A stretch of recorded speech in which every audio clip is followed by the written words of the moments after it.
Assalamualaikum warahmatullahi wabarakatuh. Perkenalkan, nama saya Dimas Pangestu, mahasiswa Universitas Pelita Bangsa. Pada materi kali ini saya akan membahas tentang rangkaian arus listrik searah. Referensi yang saya gunakan yaitu menggunakan Survey and Jewett Physics for Scientists and Engineers 9th edition, University of California Los Angeles, dan saya ambil dari Google ya, referensi dari Veronica Ernita. Sebagai pendahuluan, pada bagian ini kita akan bahas tentang sumber tegangan arus arah dan analisis rangkaian arus arah dengan menggunakan hukum Ohm dan Kirchhoff. Hal ini sangat dibutuhkan pada pengukuran dan pengujian rangkaian listrik arus arah. Sumber tegangan arus arah atau direct current DC, listrik arus arah adalah aliran arus listrik yang konstan dari potensial tinggi ke potensial rendah. Tegangan listrik arus arah dapat dihasilkan oleh yang pertama generator ya. Sumber arus listrik itu bisa dari generator, kemudian aki atau akumulator, baterai, sumber tegangan arus bolak-balik AC yang disearahkan. Analisis rangkaian listrik arus arah, rangkaian DC dengan satu sumber tegangan. Sumber tegangan adalah alat yang dapat menimbulkan beda potensial listrik. Jadi alat yang dapat menimbulkan sebuah potensial listrik itu dapat dikatakan sebagai sumber tegangan. Sumber tegangan memiliki energi yang dapat digunakan untuk mengalirkan arus listrik disebut dengan listrik, gerak listrik atau GGL.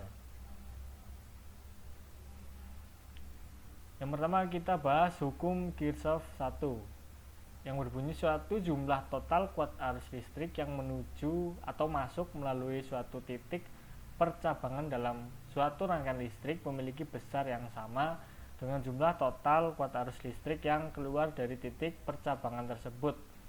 Bila dituliskan rumus Kirchhoff atau hukum Kirchhoff 1 yaitu sigma I masuk, I itu merupakan kuat arus masuk sama dengan jumlah kuat arus keluar, atau I total sama dengan I1 plus I2 plus I3 dan seterusnya. Kemudian hukum Kirchhoff 2, bahwa di dalam suatu rangkaian tertutup atau loop, total atau jumlah benda atau jumlah beda potensial yaitu banyaknya tegangan harus sama dengan 0. Bila dituliskan rumus hukum Kirchhoff 2 yaitu sigma E ini merupakan jumlah GGL atau sumber arus dalam satuan volt, dan sigma I kali R, I itu merupakan kuat arus dan R merupakan hambatan. Jika dijumlahkan maka sama dengan 0. Gaya gerak listrik GGL atau tegangan gerak listrik TGL. GGL merupakan suatu alat penghasil arus listrik mempunyai dua buah kutub positif dan negatif, digambarkan dengan dua garis sejajar tidak sama panjang. Bagian panjang diberi tanda positif, sedangkan bagian yang pendek diberi tanda negatif. Di dalam GGL terdapat hambatan dalam atau R kecil yang harganya kecil, suatu dari GGL. Satuan dari GGL adalah volt. R kecil yaitu hambatan dalam ya. Kalau misalkan R besar itu merupakan hambatan luar, kita sebut dengan hambatan luar. Misalnya sebuah rangkaian listrik sederhana yang terdiri atas sebuah tahanan luar R yaitu sumber tegangan, E dan tahanan dalam R. Gambarnya seperti ini ya teman-teman. Ini yang pertama sebuah rangkaian. Di situ ada hambatan luar dan sumber tegangan, bisa anggap saja sebuah baterai. Di situ ada hambatan dalam. Begitu juga yang lain seperti itu. Maka kuat arus yang mengalir dalam rangkaian yaitu I sama dengan E per R plus R kecil.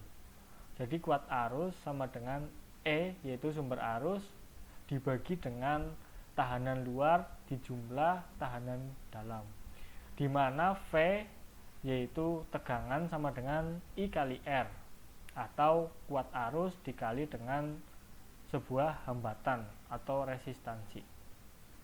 E atau sumber arus sama dengan I kuat arus dikalikan dengan hambatan luar dan hambatan dalam. Gaya gerak listrik GGL atau tegangan gerak listrik TGL memuat juga daya yang diserap oleh tahanan R. P yaitu merupakan daya sama dengan V dikali I sama dengan juga I kuadrat dikali dengan R sama dengan V kuadrat per R. Daya listrik merupakan energi listrik yang diserap tahanan tiap detik. Energi listrik yang diserap tahanan yaitu W sama dengan P kali T. P di sini merupakan daya dan T merupakan waktu. Satuan energi listrik adalah watt dat, yaitu W dikali S sama dengan J.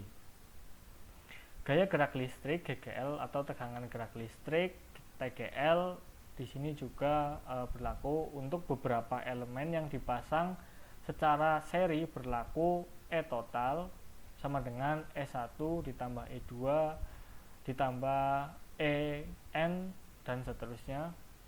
R total juga berlaku R1 ditambah R2 dan seterusnya atau Rn. Sehingga I sama dengan N E per R plus NR. Itu di situ seluruh sumber tegangan dijumlahkan terlebih dahulu apabila dipasang seri ya. Kemudian R atau hambatannya pun dijumlah secara keseluruhan. Bila digambarkan dalam rangkaian elemen seri, yaitu terlihat dalam gambar di situ beberapa sumber tegangan dan beberapa sumber hambatan dalam, maka dijumlahkan terlebih dahulu semuanya. Untuk beberapa elemen yang dipasang secara paralel, maka berlaku untuk E total sama dengan E1 sama dengan E2 sama dengan E tak hingga. Kemudian untuk R atau hambatan kita pakai 1 per R total sama dengan 1 per R1 ditambah 1 per R2 dan seterusnya. Atau kita sebut dengan R total sama dengan Rn. Sehingga I sama dengan E atau sumber arus dibagi dengan tahanan luar ditambah dengan tahanan per tak hingga itu. Bila digambarkan dalam rangkaian paralel, maka gambarnya seperti itu. Sebuah rangkaian arus listrik dengan beberapa sumber tegangan, maka kita menggunakan seper atau 1 per seperti tadi. Kemudian rangkaian DC dengan lebih dari satu sumber tegangan. Rangkaian tersebut dapat diselesaikan dengan menggunakan hukum Kirchhoff 1 dan Kirchhoff 2. Rangkaian DC dengan lebih dari satu sumber tegangan juga pada titik A percabangan, atau kita sebut pada titik percabangan A, dengan menggunakan hukum Kirchhoff 1 diperoleh persamaan I1 dikurangi dengan I2 dikurangi dengan I3 maka sama dengan 0.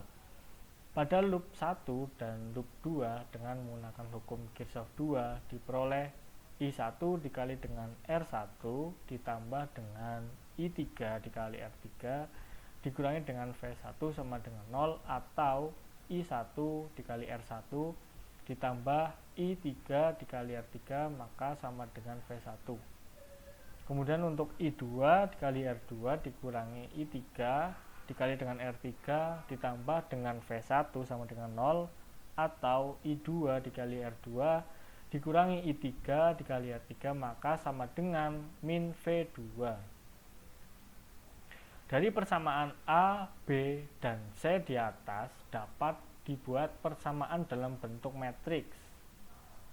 Di sini matriksnya menggunakan ordo 3x3. Di sini dikalikan dengan I1, I2, dan I3.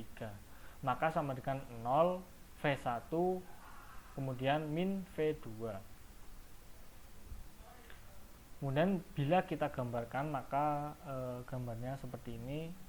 Superposisi dua lobnya seperti ini. yaitu V1 dikurangi I1 dikali dengan R1 dikurangi I1 ditambah I2 dikali dengan R3, maka sama dengan 0. Kemudian yang kedua V2 dikurangi dengan I2 dikali R2 dikurangi I1 ditambah I2 dikali dengan R3, maka sama dengan 0. Kurang lebih persamaannya seperti ini apabila kita dibuat sebuah rangkaian lebih dari satu sumber tegangan. Kita lanjut ke contoh soal. Yang pertama yaitu sebuah resistor masing-masing memiliki hambatan 2 ohm dan 2 ohm yang dirangkai secara seri. Selanjutnya, kedua hambatan dirangkai dengan tegangan baterai yang nilainya 6 volt. Berapa nilai kuat arus listrik yang mengalir pada kedua hambatan tersebut? Jika kita gambarkan dalam bentuk rangkaian, maka rangkaiannya seperti ini. Dua hambatan ya. Yang pertama yaitu 2 ohm dan 2 ohm. Kemudian sebuah baterai dengan 6 volt, maka rangkaian seperti ini. Kemudian kita pembahasannya yaitu diketahui R1 yaitu 2 ohm atau hambatan pertama. Kemudian hambatan kedua yaitu 2 ohm dan V atau sumber tegangan baterai tersebut 6 volt. Kemudian ditanya yaitu I atau kuat arus. Maka cara penyelesaiannya adalah R total sama dengan R1 ditambah dengan R2. Yaitu R totalnya itu 4 dari dua hambatan tersebut.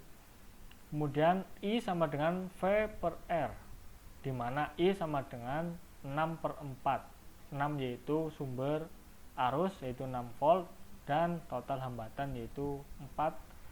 Maka 6 dibagi dengan 4 yaitu ketemu kuat arusnya yaitu 1,5 ampere. Jadi nilai kuat arus listrik yang mengalir pada kedua hambatan yaitu 1,5 ampere. Kita lanjut ke contoh soal yang kedua. Setting nilai hambatan atau resistansi potensioner ke ohm yaitu 500 ohm. Kemudian atur power supply DC generator, ini sumber arusnya itu generator, hingga memperoleh arus listrik atau I yaitu 10 meter ampere. Berapa nilai tegangannya? Pembahasan. Diketahui I atau kuat arus yaitu 10 meter ampere atau sama dengan 0,01 ampere. Dan sebuah tahanan 500 ohm. Ditanya berapakah tegangannya? Maka jawabannya adalah cara penyelesaiannya yaitu V sama dengan I dikali dengan R, yaitu 0,01 dikali dengan 500. Maka ketemulah 5 volt. Jadi tegangan yang diperoleh adalah 5 volt. Kita lanjut ke pembahasan soal yang ketiga. Disajikan sebuah gambar rangkaian listrik. Ditanyakan berapa kuat arus listrik pada gambar rangkaian kombinasi berikut. Ini merupakan sebuah rangkaian kombinasi. Penyelesaiannya yaitu 1/Rp sama dengan 1/R1 ditambah 1/R2 ditambah dengan 1/R3.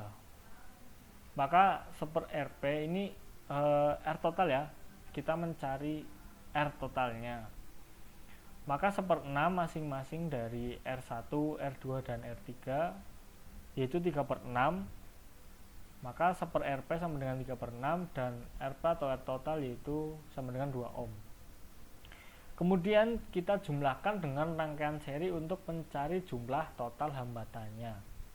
Maka Rp atau R paralel tersebut ditambah dengan R4.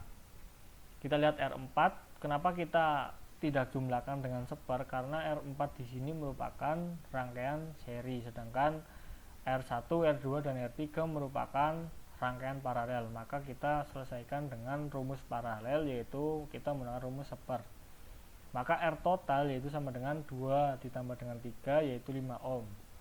Selanjutnya baru kita cari nilai kuat arus listriknya dengan cara penyelesaian I sama dengan V per R, di mana I sama dengan 6/5, maka I sama dengan 1,5 ampere. Jadi nilai kuat arus listriknya adalah 1,5 ampere. Demikian pembahasan materi saya, yaitu tentang sumber arus DC atau searah. Mungkin apabila ada kata-kata yang kurang berkenan, saya mohon maaf. Terima kasih. Assalamualaikum warahmatullahi wabarakatuh.